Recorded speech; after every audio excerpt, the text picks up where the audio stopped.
आदरणीय भाई साहब, जब से हमारा सांसद का निर्वाचन हुआ है और आपके सहयोग से सेंट्रल से हमने हमारे यहाँ जैसे कि देश की सबसे बड़ी, एशिया की सबसे बड़ी माइंस मलाजखंड में उपस्थित है, वहाँ पर हमने ताम्र परिशोधक कारखाना लाने का प्रयास किया है। क्योंकि पहले सारा तांबा बाहर जाता था, उसका शोधन करने की एक प्रक्रिया यहाँ पर होगी, वो आपके आशीर्वाद से हमने लाने का प्रयास किया है। दूसरा, रेलवे का जो गुड सेट था वो यहाँ पर था, जिस कारण हमको अन्य रेलें नहीं मिल पा रही थी, जिसको हमने यहाँ से परिवर्तित कर कर हट्टा या गर्रा करने का प्रयास है। उसमें हट्टा को चिन्हित किया गया है, जिससे वहाँ परिवर्तित हो जाने से हमको एक स्पेस मिल जाएगा और हम अपने स्टेशन को बड़ा कर कर अन्य ट्रेनों को उसमें लाने का प्रयास हमको कर पाएंगे। दूसरा भाई साहब, आपके ही द्वारा की गई घोषणा बालाघाट सिवनी 4 लेन की है, जिसकी राशि जब तक बढ़ेगी नहीं उसका कार्य हम प्रारंभ नहीं कर पाएंगे। तो मैं आपसे निवेदन करती हूं कि जब उसकी घोषणा की गई थी तब में और अब में काफ़ी अंतर आ गया है, तो उसकी राशि बढ़ाने का हमको आपसे प्रस्ताव हम रखते हैं। दूसरा, एक भाई साहब, पिछले समय जब आप यहाँ आए थे तो लखनऊ लांजी रायपुर का जो एक्सप्रेस हाईवे था, जिसको यदि अगर हम सैंक्शन करते हैं, क्योंकि इस पे कार्य प्रारंभ है और अन्य सर्वे के माध्यम से अन्य रोडों को भी लिया जा रहा है, लेकिन यदि अगर ये लांजी रायपुर एक्सप्रेस हाईवे बनता है तो इसमें हम नक्सल मूवमेंट को काफ़ी हद तक अंकुश कर सकते हैं। इसीलिए मैं आपका ध्यान इस ओर आकर्षित करना चाहती हूँ। दूसरा, जबलपुर गोंदिया एक रेल लाइन का दोहरीकरण का DPR बन चुका है, जो कि हमारे एक इसमें था, जो आपके सहयोग से मध्य प्रदेश से भी यदि अगर सेंट्रल में यह प्रस्ताव जाता है तो इस काम को हम गति प्रदान कर सकते हैं। आपके ही माध्यम से आपने कहा था कि जब मलाजखंड में हमारी एशिया की सबसे बड़ी माइंस है, तो आपने ही पिछले बार जब बालाघाट आपका प्रवास हुआ था तब आपने कहा था कि हमको यहाँ पर नई रेल लाइन शुरू करना चाहिए, जिसकी प्रोसीजर शुरू हो गई है। मैं धन्यवाद देना चाहती हूँ कि आपका इसमें विशेष इंटरेस्ट था, तो यह भी कार्य गति प्रदान करेगा। दूसरा भाई साहब, हम प्रयास कर रहे हैं कि सेंट्रल के माध्यम से जबलपुर से रायपुर की ओर एक कोई नई ट्रेन हमने मांगी है, जो जल्द ही हमको मिल जाएगी। इसमें जरूरी नहीं है कि जिस तरीके से कहा जा रहा है कि वंदे भारत मिले, हमने कहा है कि वंदे भारत नहीं, लेकिन कोई भी एक लंबी दूरी की हमको ट्रेन जबलपुर से रायपुर वाली चाहिए, इसको हमको आश्वस्त किया गया है। दूसरा भाई साहब, एक अहम मुद्दा जो हमारे जिले का है, हम लोगों ने राजनीति में शुरुआत किए थे या हम जब पढ़ते ही थे तब से बालाघाट जो हमारा जिला है, वह जिला में एक प्रमुख था, रेंजर कॉलेज के नाम से हमारे बालाघाट जिले को जाना जाता था। लेकिन विगत दिनों से जो सुनने में समाचार पत्रों के माध्यम से जो आ रहा है कि यह रेंजर कॉलेज उठकर जबलपुर जा रहा है। जब मैंने इसे सेंट्रल मिनिस्टर से और मंत्रालय में बात किया तो मुझे जो बताया गया, मैं आपके संज्ञान में लाना चाहती हूँ ताकि हम अपने इस कॉलेज को यथावत रख सके। उनका कहना आ रहा है कि यहाँ का जो रेंजर कॉलेज है इसको हम हटा के जबलपुर ले जाएंगे, लेकिन ट्रेनिंग सेंटर यहीं रहेगा। भाई साहब, मैं आपसे निवेदन करना चाहती हूँ, ये बालाघाट जिले की पहचान है, आपके प्रयास से दिगर रहेगा तो हम इस कॉलेज को यही यथावत रख सकेंगे और बालाघाट की जो एक पहचान है वो एक कायम रहेगी। हम अपने क्षेत्र में सबसे अच्छा प्राप्त करने के लिए पूरी कोशिश कर रहे हैं। जिस तरीके से आपका सहयोग हमको मिलता रहा है, ऐसा ही सहयोग यदि अगर आपका इस जिले पर आशीर्वाद बना रहे। हमारे विधायक निरंतर इस क्षेत्र के, इस जिले के विकास के लिए तत्पर है। बहुत ज़्यादा कहने का समय नहीं है, हमको आपको सबको सुनना है, आपको सुनना है। बहुत बहुत धन्यवाद। भारत माता की जय। यशस्वी प्रधानमंत्री के नेतृत्व में लगातार एक के बाद एक जिस प्रकार से समय चल रहा है, हमें सौगात पे सौगात मिल रही है। मध्य प्रदेश अपने बलबूते पर विकास के नए नए कीर्तिमान बना रहा है और अब तो समय ऐसा बदला है, बालाघाट में भी बहुत उद्योग लग रहे हैं, लग रहा है ना बालाघाट के अंदर। और हमने यहाँ जब जबलपुर में इंडस्ट्री कॉन्क्लेव की, पहले कोई जबलपुर, रीवा, सागर, शहडोल, नर्मदापुरम, उज्जैन, ग्वालियर, इन स्थान पर आजादी के बाद अभी तक एक बार भी उद्योगों को लगाने के लिए उतनी गंभीरता के साथ नीचे की ताकत नहीं थी। और उससे भी और एक खराब पक्ष है विक्की भाई, 2002-03 तक हमारे प्रदेश की 1956 में बना मध्य प्रदेश, लेकिन विकास दर माइनस में थी। बड़े दुर्भाग्य के साथ कहना पड़ रहा है, लेकिन आज समय बदला है। यशस्वी प्रधानमंत्री के नेतृत्व में जब देश 11वें नंबर की अर्थव्यवस्था से 5वें नंबर पर आया, जोरदार अभिनंदन करें अपने यशस्वी प्रधानमंत्री का। वो इंग्लैंड जिसने 250 साल तक हमको गुलाम बनाया, उस इंग्लैंड को पीछे छोड़ करके भारत आगे बढ़ा है। और आने वाले समय में 5 साल के अंदर इसकी जो ताकत बनने वाली है वो आज यशस्वी प्रधानमंत्री के नेतृत्व में लगभग चौथे नंबर पे पहुंच रही है। सबसे तेज गति से विकास करने वाले देशों में भारत है। और आपके आशीर्वाद से अपने प्रदेश ने भी अभी जो विकास दर का जीएसडीपी का आंकड़ा आया है उसमें 13% की ग्रोथ अगर किसी ने हासिल की है वो मध्य प्रदेश है। हमें इस बात की खुशी है, ये आपका प्रदेश है। इस प्रदेश के युवाओं को रोजगार दिलाने के लिए, गरीबों की जिंदगी और अच्छी बनाने के लिए, गरीबी परमात्मा ने कोई कारण से कष्ट होंगे, लेकिन पुरुषार्थ के बलबूते पर यशस्वी प्रधानमंत्री के आशीर्वाद से, सरकार मध्य प्रदेश सरकार के सहयोग से एक एक व्यक्ति के जीवन में बदलाव आना चाहिए। जैसे हम इस बात को करते तो हमको बिजली, पानी, सड़क, खेती के सभी प्रकार की उन्नत अवस्था, ये सारी चीजों पे देखना पड़ेगा। और मुझे इस बात की प्रसन्नता है जब हम इस सारी बात देखते हैं तो मूल इंफ्रास्ट्रक्चर भी देखना पड़ेगा, विकास के सारे प्रतिमान देखना पड़ेंगे। तो आज यहाँ विकास की बात भी अगर करने आया हूं तो मुझे बताया गया है कि यहीं इसी स्थान पर लगभग विकास के मामले में हमारे पास कितने करोड़ के भूमि पूजन लोकार्पण हो रहे हैं? कितने? 112 और पैसे कितने लग रहे हैं? 312। बताओ, मैं तो आंकड़े ही भूल रहा हूं यार, तुम भारी चक्कर कर रहे हो। जोरदार ताली बजाओ। 312 नहीं, कलेक्टर साहब 326 करोड़ के हैं। मैं भी आंकड़ा लाया, 326 करोड़ 60 लाख के 117 अलग अलग काम है। जोरदार ताली बजाओ। किसको कहते हैं? ये है सरकार और काम करने का तरीका। जिसमें आज भूमि पूजन हो रहे हैं उनका भी हिसाब बता देता हूं। प्रेस मीडिया वाले हैं, हमारे यहाँ आंकड़े के हिसाब से 62 करोड़ की लागत से 39 विकास कार्यों का भूमि पूजन और 24 करोड़ के तो विक्की भाई और जायसवाल जी वारा सिवनी के लिए जोरदार अभिनंदन करें हमारे 24 करोड़ के कामों का, जिसमें 50 बिस्तरी हॉस्पिटल का भी आज केंद्र का भूमि पूजन हो रहा है। जोरदार अभिनंदन करें। हमारे एक बड़ी हेल्थ की सुविधा मिलने वाली है। 9 करोड़ की लागत से लामडा में नवगठित तहसील कार्यालय का भी भूमि पूजन हो रहा है। ये आपके इसमें आता है? आप में आता है? जोरदार ताली बजाओ। कोई बात नहीं, किसी के में आता, मध्य प्रदेश में तो आता ही है, पक्का है, इसमें कोई शंका नहीं। 8 करोड़ की लागत से खरपड़िया सिवनहेटी कटंगी मार्ग का गौरव, मजे आपके। जोरदार ताली बजाओ और हमारा पत्थर यहां से वहां जाके लगाना। 3 करोड़ की लागत से स्कूल कार्यों के विभिन्न प्रकार के सर्व शिक्षा अभियान के सभी विकास कार्यों का भूमि पूजन हो रहा है। 2 करोड़ की लागत से कटंगझरी, लमता, डोरिया, बेलगांव के प्राथमिक स्कूलों का हमारे बच्चे पढ़ेंगे, पास में स्कूल मिलेगा। तो ये स्कूल बनना चाहिए कि नहीं बनना चाहिए? बनना चाहिए। तो जरा दोनों हाथ की ताली खोल के बजाओ अपने बच्चों के भविष्य के लिए।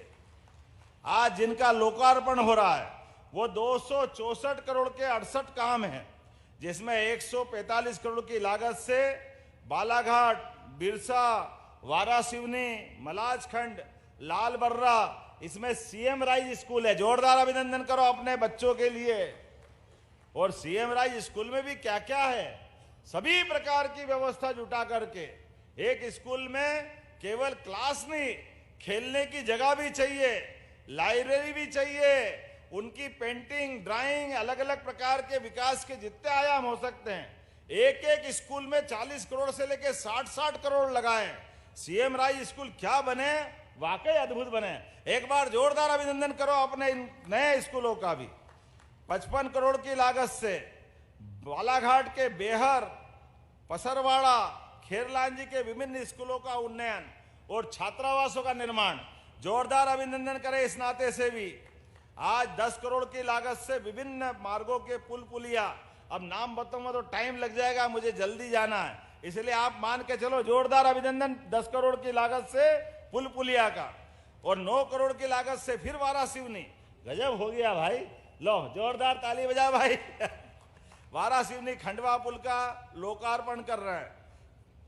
अमर शहीद चंद्रशेखर आजाद के नाम पर हॉकी का एस्ट्रो टर्फ जो 7 करोड़ 26 लाख की लागत से हमारे खिलाड़ी आगे बढ़े, ध्यानचंद की परंपरा के लोग हैं। पूरा देश इंतजार कर रहा है कि हमारे खिलाड़ी आगे जाकर ओलंपिक में गोल्ड मेडल लाए। अभी हम अपने कांस्य पदक से संतोष कर रहे हैं, लेकिन मुझे इस बात की प्रसन्नता है कोई भी मेडल आए देश के अंदर, अब इतना सौभाग्य है उसमें मध्य प्रदेश का खिलाड़ी जरूर रहता है। यह बदलते समय का दौर है। हॉकी में हमारा विकास सागर, स्विमिंग में, निशानेबाजी में, राष्ट्रकुल के खेल में, एशियाड में, जहां भी खेल हो रहे हैं, मुझे मालूम है जब अभी नेशनल गेम हुए तो पूरे देश में तीसरे नंबर पे मध्य प्रदेश आया। सबसे ज्यादा पदक जीतने वाले राज्यों में से मध्य प्रदेश एक था। मुझे इस बात की प्रसन्नता है कि बालाघाट के अंदर छोटे बच्चों के लिए भी आंगनवाड़ी में 5 करोड़ 60 लाख की लागत से विभिन्न प्रकार की आंगनवाड़ी बनाने का काम भी हमारे द्वारा किया जाएगा। जब हम यहाँ बात कर रहे हैं युवाओं के भविष्य के लिए, तो आज लगभग 1 लाख पद अपने बीच सभी सरकारी पदों को मिलाकर के पहली बार सब इंस्पेक्टर के पद 10-15 साल बाद भर्ती हो रहे हैं। सभी प्रकार के पद, जोरदार अभिनंदन करो। 1 लाख पद सरकारी नौकरियों के, और 1 लाख केवल सरकारी नहीं, सब मिलाकर के 5 साल में 2,70,000 पद हम भरेंगे। और उससे आगे बढ़कर के युवा नीति के आधार पर इस प्रदेश की आबादी लगभग 1.5 करोड़ युवाओं की है, और हमने नीतियां बनाई है। कोई खेती करता है, अच्छे से खेती करे, अलग से कोई उद्योग धंधा करना चाहता है, उद्योग धंधे करे, अपनी नौकरी करना चाहता वो करे। सब मिला के 70% से ज्यादा प्रदेश के युवाओं को 2028-29 तक हम अपने रोजगार से लगाने का संकल्प कर रहे हैं। ये यशस्वी प्रधानमंत्री के माध्यम से ये उद्योगों की जो मालिका लगा रहे हैं, जो जहां जैसे बढ़ना चाहे हमारे द्वारा बढ़ाने का प्रोत्साहन दे रहे हैं। मुझे इस बात की प्रसन्नता है कि जब यहाँ विकास की बात कर रहे हैं, तो जिस प्रकार से आज ये किसान सम्मेलन बुलाया है, हमने गेहूं के अंदर भी भाव बढ़ाया, तो हमारे चावल में जहां होता है, धान होता है, यहाँ हमारे मित्र कह रहे हैं कि हमारे लिए भी कुछ करो। हमने कहा आपके लिए भी करेंगे। पहले हमने कहा था कि 2,000 रुपये कुंटल का मन बनाया था, लेकिन मेरे मित्र 4 बता रहे हैं, तो मैंने कहा ठीक है, अब ऐसे तो ये 1 ही साल हुआ है, 5 साल पूरा हमारा है, आगे जाकर के जो जो करना वो सब करेंगे। लेकिन आज मैं 4,000 रुपया प्रति हेक्टेयर से आपके बीच राशि डालने की घोषणा करता हूं। जब ताली बजे तो भाव खड़े होकर सभी ताली बजाओ, इतना आनंद आ रहा, छोटा मोटा थोड़ी है। सब खड़े हो जाओ अपने स्थान पर। 4,000 रुपया कुंटल, इसका मतलब अपने में से जोरदार अभिनंदन करें अपनी व्यवस्थाओं का बलबूते पर। हमारे किसानों का भला होगा, आपके बीच चावल के खेतों का भला होगा, और इस नाते से विराजे आप लोग आनंद से हमारे बीच। आप चिंता मत करना, इसी साल मार्च के पहले पहले आपके सबके खाते में पैसा आएगा। यही हमने कहा है कि लगभग हमारे सारे किसानों का जितना गेहूं को दे रहे हैं उसके आसपास आपको भी देंगे। जो गेहूं कर सकता वो गेहूं करे, जो चावल कर सकता वो चावल करे। लेकिन ये बात भी आपको बता रहे हैं कि हमारे इस क्षेत्र के अंदर जो गया जमाना, जहां पर लोग रोजगार के अभाव में बंदूक उठा करके नक्सलवादी बनते थे, नक्सलवादी बनने के लिए मध्य प्रदेश में कोई जगह नहीं है। हमारे सारे भाई बहनों के कानून व्यवस्था की स्थिति के बलबूते पर आपकी जिंदगी बेहतर बनाने के लिए, लेकिन कोई आपको परेशान करे, कोई आपको आके तंग करे, कोई किसी राज्य से आ जाए, कोई किसी राज्य से आ जाए, हमारी इस भूमि पे कहीं से भी आएगा तो जिंदा नहीं जाएगा, ये पक्का बता देते हैं। यहाँ नक्सलवादियों के कोई पांव जमने वाले नहीं है। इसलिए लगातार कठोर से कठोर कार्रवाई होगी। इन व्यवस्थाओं के बलबूते पर सबको लेके चलने के लिए यशस्वी प्रधानमंत्री के नेतृत्व में माननीय गृह मंत्री जी ने कहा है कि हम अपने भारत सरकार का पूरा सहयोग देंगे। और मैं धन्यवाद देना चाहूंगा अमित शाह जी को, यशस्वी गृह मंत्री के लिए। जोरदार ताली बजाओ अपने गृह मंत्री के लिए। कोई महीना नहीं जाता जब वो छत्तीसगढ़ नहीं उतरते हैं। हर 2 महीने 3 महीने में दिल्ली मीटिंग करते हैं, सब प्रकार के साधन संसाधन देते हैं। और मैं भी लगातार, जब पहले केवल आईजी लेवल पर ये काम देखते थे, हमने अपने एडीजी व्यक्ति को, डीजी लेवल को आदमी को लगाया है और आज तो डीजी को भी साथ में लेके आया हूं। जो जरूरत पड़ेगी वो सब कुछ करेंगे, लेकिन हर हालत में नक्सलियों को अपने यहां नहीं रहने देंगे, ये पक्की बात है। हमारे लोग मेहनत करते हैं, अपने बच्चों के स्कूल बनते हैं, सड़क बनाते हैं, और इनको ये चीज पसंद नहीं आती। ये दादागिरी के बलबूते पर आतंक फैला करके अगर ये माहौल बनाते हैं तो इनकी जगह यहां नहीं रहने वाली है। आज के इस अवसर पर मैं विलंब से आया, थोड़ी क्षमा चाहता हूं, लेकिन मान के चलता हूं आपके बीच में से अगर आपने गेहूं लगाया हो, गेहूं भी लगाते हैं अपने यहां, कुछ क्षेत्रों में लगाते हैं, तो गेहूं वालों के लिए भी 2600 रुपए क्विंटल का उनका भी उपार्जन किया जाएगा। जरा ताली बजा के उनका भी अभिनंदन कर दो। जितना जो बोला है हमने संकल्प पत्र में, धीरे धीरे 5 साल में प्रत्येक व्यक्ति को उतना उतना अमाउंट पहुंचाया जाएगा। और हमारी माताएं बहनें भी बैठी है, लाडली बहना, जोरदार अभिनंदन करो लाडली बहनाओं का भी। बहनों, आप भी चिंता मत करो, आपके लिए भी योजना बनी है। पहले तो हमारे मित्र लेते, जो हमारे विरोधी के, वो कहते थे कि चुनाव के बाद सरकार बंद कर देगी। मैं मान के चलता हूं उनका धर्म है, वो बोलते रहे, लेकिन हमने कहा था कि ये हमारी जवान है। यशस्वी प्रधानमंत्री के नेतृत्व में जो योजना चालू हो गई, एक भी योजना बंद नहीं होगी, एक भी योजना, प्रत्येक योजना का पैसा दिया जाएगा।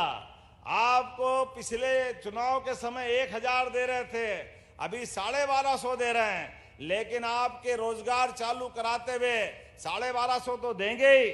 लेकिन बहनों, आपके लिए ये इतने सारे उद्योग इसीलिए ला रहे हैं कि उद्योग के माध्यम से घर में आप अपना कुछ काम करते करते अगर थोड़ा समय निकाल के वहां जाए तो आपको और बड़ी राशि दिलवाएंगे।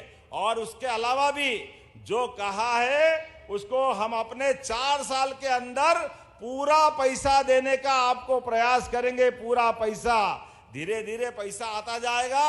अरे राम जी की चिड़िया, राम जी का खेत, चुगो हमारी चिड़िया भर भर पेट। आपके लिए तो सब कुछ है, हमारी तो संस्कृति माता बहनों की पूजा करने की है। मैं मान के चलता हूं, और इसीलिए क्या किसान, क्या युवा, क्या गरीब, क्या महिला भाई बहन, आप सबकी बेहतरी के लिए सरकार काम कर रही है। आज के इस अवसर पर बोलने के लिए तो मैं बहुत देर तक बोल सकता हूं, लेकिन आज मैं यहां से लांजी जा रहा हूं। हमने कहा कि अगर बालाघाट में आए तो बार बार बालाघाट से जाके निकलने में फायदा नहीं है। एक एक विधानसभा में आएंगे, एक एक विधानसभा में अपने क्षेत्र के अंदर, और ये जो विकास का मामला रहेगा, अगली बार कटंगी, वारासिवनी, और कौन सा एक और, बैहर भी आएंगे धूमधाम से। हमारे अपने प्रदेश के अंदर एक एक विधानसभा हमारी उन्नत अवस्था में आए, हमारा प्रदेश सभी क्षेत्रों में लगातार देश के अंदर नंबर 1 आए। यशस्वी प्रधानमंत्री का आशीर्वाद है और हम सबका संकल्प है। तो मेरे साथ बोलिए, विकास के मामले में लगातार हम सब लगे रहेंगे। सब तैयार है? अपने स्थान पे खड़े हो जाओ, दोनों हाथ की मुट्ठी बांध लो। मध्य प्रदेश को, पूरे प्रदेश को देश का नंबर 1 राज्य बनाना है। सभी माता बहनें खड़े हो जाए, जहां तक मेरी आवाज जा रही है सभी खड़े हो जाए अपने स्थान पर, और दोनों हाथ की मुट्ठी बांधे और विकास का संकल्प ले। ये हमारी सरकार गरीबों को लेके चलने वाली सरकार है, सभी के जीवन को बेहतर बनाने वाली सरकार है। यहाँ पर कोई बात की कमी नहीं आएगी। तो हम सब तैयार है। बोले भारत माता की।